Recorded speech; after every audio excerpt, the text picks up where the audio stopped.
স্বাগত দীপ্ত সংবাদে আপনাদের সাথে আছে আমি তৌসিয়া ইসলাম। শুরুতেই জানাবো সংবাদ শিরোনাম। অস্থায়ী আদালত পোড়ানোয় বিডিআর মামলার শুনানি হয়নি, 3 দফা দাবিতে শাহবাগে অবরোধ। 2008 থেকে বিএনপির 2500 নেতাকর্মী হত্যা ও গুমের শিকার, ট্রাইব্যুনালে অভিযোগ। বিপিএলে টানা 6 ম্যাচে জয় রংপুর রাইডার্সের, সোহানের ব্যাটে ফরচুন বরিশালের হার 3 উইকেটে।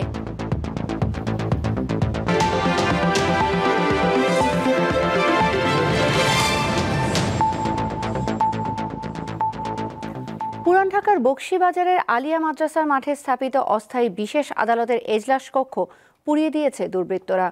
গতকাল রাত 4:22 ফায়ার সার্ভিস খবর পেয়ে ঘটনাস্থলে গেলেও গেটে তালা থাকায় ভেতরে প্রবেশ করতে পারেনি।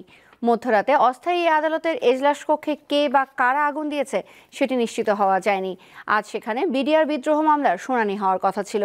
এদিকে বকশীবাজারের আলিয়া মাদ্রাসা মাঠে পিলখানা হত্যার বিচারে অস্থায়ী আদালত বসতে দেয়া হবে না বলে ঘোষণা দিয়েছে মাদ্রাসাটির শিক্ষার্থীরা। বিশেষ আদালতের বিচার কাজ বন্ধের দাবিতে সকালে সড়ক অবরোধ করে তারা।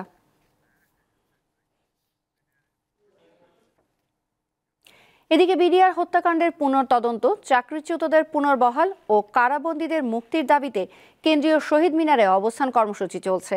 এর আগে দুপুর 1:30টার দিকে শাহবাগ মোড় অবরোধ করে ভুক্তভোগী ও তাদের স্বজনরা। তাদের সাথে আছেন বৈষম্য বিরোধী ছাত্র আন্দোলনের নেতাকর্মীরাও। পিলখানা হত্যাকাণ্ড পরিকল্পিত উল্লেখ করে তারা বলেন, দেশ বিরোধী চক্রান্তের শিকার হয়েছেন বিডিআর সদস্যরা। কারাবন্দীদের মুক্তিসহ 3 দফা দাবি আদায় না হওয়া পর্যন্ত কর্মসূচি চালিয়ে যাওয়ার কথা জানান তারা। শাহবাগ অবরোধ করায় আশপাশের সড়কগুলোতে দীর্ঘ যানজট সৃষ্টি হয়। এ সময় ঘটনাস্থলে অতিরিক্ত পুলিশ মোতায়েন করা হয়। পরে রাজধানীবাসীর জনদুর্ভোগের কথা বিবেচনা করে অবরোধকারীরা শহীদ মিনারে গিয়ে সমবেত হন।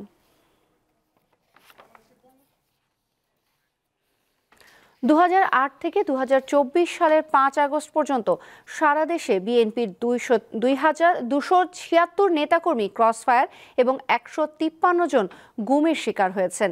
আন্তর্জাতিক অপরাধ ট্রাইব্যুনালে এমন অভিযোগ দায়ের করেছে বিএনপি। এতে সাবেক প্রধানমন্ত্রী শেখ হাসিনা সহ সংশ্লিষ্ট আইন শৃঙ্খলা বাহিনীর সদস্যদের অভিযুক্ত করা হয়েছে। বৃহস্পতিবার ট্রাইব্যুনালের প্রসিকিউশন শাখায় আলাদা 2টি অভিযোগ জমা দেন বিএনপির মামলা সংগ্রহ তথ্য সেলের সমন্বয়ক সালাউদ্দিন খান। সাংবাদিকদের তিনি জানান, বিগত আওয়ামী লীগ সরকারের আমলে বিএনপিকে নির্মূল করার উদ্দেশ্যে সারা দেশে বিএনপির নেতাকর্মীদের ক্রসফায়ার ও গুম করা হয়।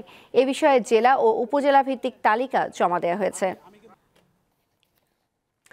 ক্ষমতায় থাকার জন্য নতুন করে অশুভ প্রতিযোগিতা শুরু হয়েছে বলে মন্তব্য করেছেন বিএনপি মহাসচিব মির্জা ফখরুল ইসলাম আলমগীর। বৃহস্পতিবার রাজধানীর গুলশানে প্রকাশনা অনুষ্ঠানে তিনিও মন্তব্য করেন। বলেন, সব মামলা থেকে মুক্তি পেয়ে শিগগিরই দেশে আসবেন তারেক রহমান। অনুষ্ঠানে বিএনপি চেয়ারপারসন খালেদা জিয়ার বিরুদ্ধে করা প্রতিহিংসামূলক মিথ্যা মামলা নিয়ে লেখা রাজবন্দির জবানবন্দি বইটি প্রকাশ করা হয়। গুলশানে বিএনপি চেয়ারপারসনের কার্যালয়ে এ বইয়ের মোড়ক উন্মোচন করেন বিএনপি মহাসচিব মির্জা ফখরুল ইসলাম আলমগীর। এ সময় সাংবাদিক শফিক রেহমান উপস্থিত ছিলেন। বিভক্তির রাজনীতি যেন আমরা না করি। এখন যেটা প্রয়োজন, সবচেয়ে বেশি প্রয়োজন দেশকে বাঁচানোর জন্য, গণতন্ত্রকে ফিরে পাওয়ার জন্য ঐক্য, স্ট্রাকচার তৈরি করার সংস্কার অবশ্যই লাগবে। কিন্তু সেই সংস্কারটার যে পেছনে যে শক্তিটা লাগবে সেটা হচ্ছে একটা নির্বাচিত পার্লামেন্ট, নির্বাচিত সরকার।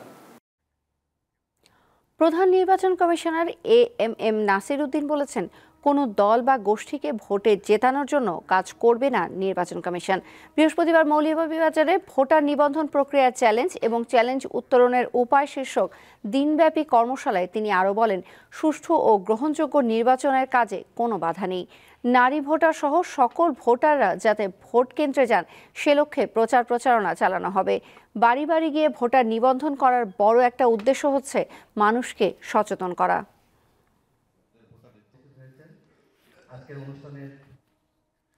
আলাদিনের চেরাগ নেই যে কালকের মধ্যে চালের বাজার ঠিক হয়ে যাবে, এমনটাই মন্তব্য করেছেন বাণিজ্য উপদেষ্টা শেখ বশির উদ্দিন।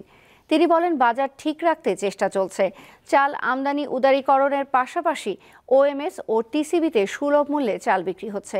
সকালে সচিবালয়ে তুরস্কের একটি উচ্চ পর্যায়ের প্রতিনিধি দলের সঙ্গে বৈঠক শেষে সাংবাদিকদের প্রশ্নের জবাবে তিনি বলেন, আগের দেয়া 1 কোটি কার্ডের মধ্যে অনেক দুর্নীতি ছিল।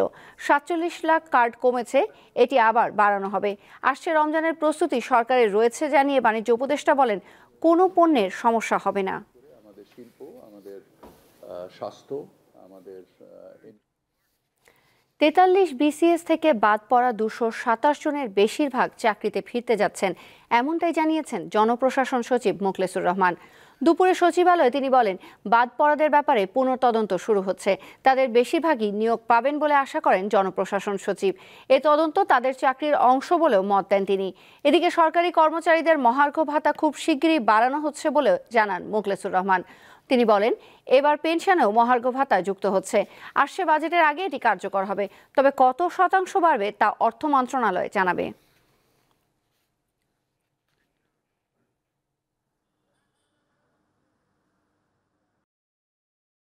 আমরা আশাবাদী, এই যে 227 বললাম, এর মেজরিটি, মোর দ্যান মেজরিটি আপনারা এই যেভাবে বিজ্ঞাপন জারি হয়েছে যারা নর্মাল তাদের পক্ষেও জারি হবে।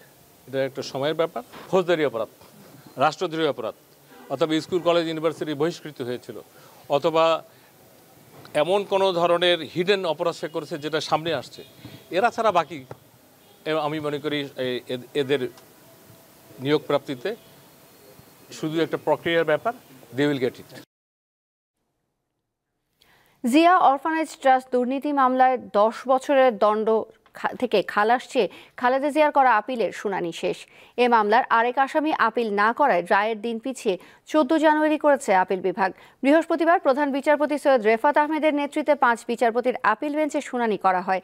শুনানিতে খালেদা জিয়ার আইনজীবীরা আদালতকে বলেন, খালেদা জিয়া অরফানেজ ট্রাস্টের কোনো টাকা আত্মসাৎ করেননি। তিনি ট্রাস্টের কোনো সদস্যও নন। রাজনৈতিক প্রতিহিংসা থেকে খালেদা জিয়াকে দণ্ডিত করা হয়েছে। রায় ঘোষণার আগে আরেক আসামি কাজী সলিমুল হক কামালের আবেদনের বিষয়টি উত্থাপন করা হলে রায়ের দিন পিছিয়ে যায়।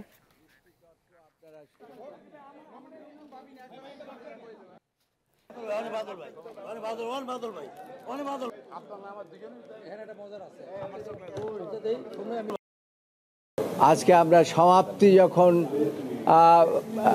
টেনেছি, এই অবস্থার মধ্যে আদালত জানতে চেয়েছেন আর কোনো আপিল আছে কিনা।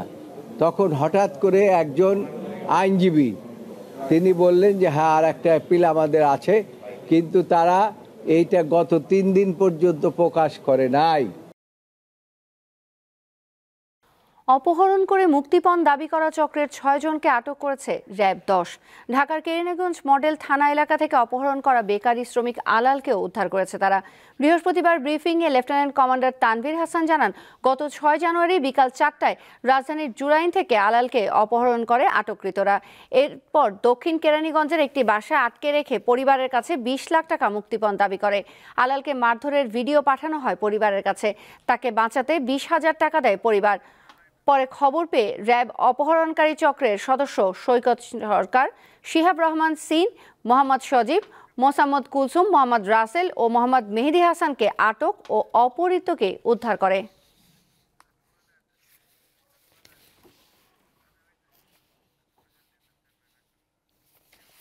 দেশের বাইরের খবর। যুক্তরাষ্ট্রের ক্যালিফোর্নিয়া অঙ্গরাজ্যের লস অ্যাঞ্জেলস শহরের দাবানল দ্রুত গতিতে চারপাশে ছড়াচ্ছে। এরই মধ্যে 5 জনের মৃত্যুর খবর পাওয়া গেছে। ফায়ার সার্ভিস জানিয়েছে 1000-এর বেশি ঘরবাড়ি পুড়ে গেছে। আগুন থেকে বাঁচতে নিরাপদে সরিয়ে নেওয়া হয়েছে 1 লাখেরও বেশি মানুষকে। অগ্নি নির্বাপক কর্মীরা শহরের ভেতরে ও আশপাশে দাবানল নিয়ন্ত্রণে আনতে পারছেন না পানির অভাবে। আগুনে প্যালিসেডসের 2টি স্কুল পুরোপুরি পুড়ে গেছে। আগুনের তাণ্ডব থেকে রক্ষা পায়নি যুক্তরাষ্ট্রের সেলিব্রিটিরাও। দাবানলে প্যারিস হিলটন এবং বিলি ক্রিস্টালের বাড়ি পুড়ে গেছে।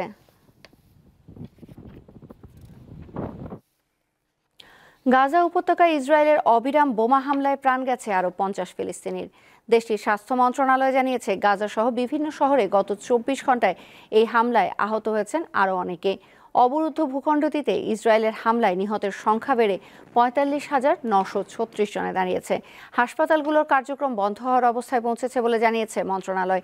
এদিকে গাজার একটি টানেল থেকে জিম্মি ইসরায়েলি নাগরিক ইউসুফ আল জিয়াদানার মরদেহ উদ্ধারের দাবি করেছে ইসরায়েলি সেনাবাহিনী। এই ছিল এখনকার মতো। আমাদের পরের সংবাদ রাত 11টায় দেখার আমন্ত্রণ রইল। এছাড়া তথ্য ও বিনোদনের নতুন নতুন খবর পেতে যুক্ত থাকুন দীপ্তর ডিজিটাল। যাবার আগে সংবাদ শিরোনামগুলো জানিয়ে দেব আরও একবার। অস্থায়ী আদালত পোড়ানোয় বিডিআর মামলার শুনানি হয়নি, 3 দফা দাবিতে শাহবাগে অবরোধ। 2008 থেকে বিএনপির 2500 নেতাকর্মী হত্যা ও গুমের শিকার, ট্রাইব্যুনালে অভিযোগ। বিপিএলে টানা 6 ম্যাচে জয় রংপুর রাইডার্সের, সোহানের ব্যাটে ফরচুন বরিশালের হার 3 উইকেটে।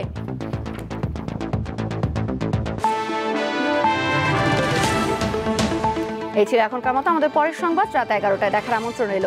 এছাড়াও আরও নতুন নতুন খবর পেতে যুক্ত থাকুন দীপ্তর ডিজিটাল প্ল্যাটফর্মগুলোতে।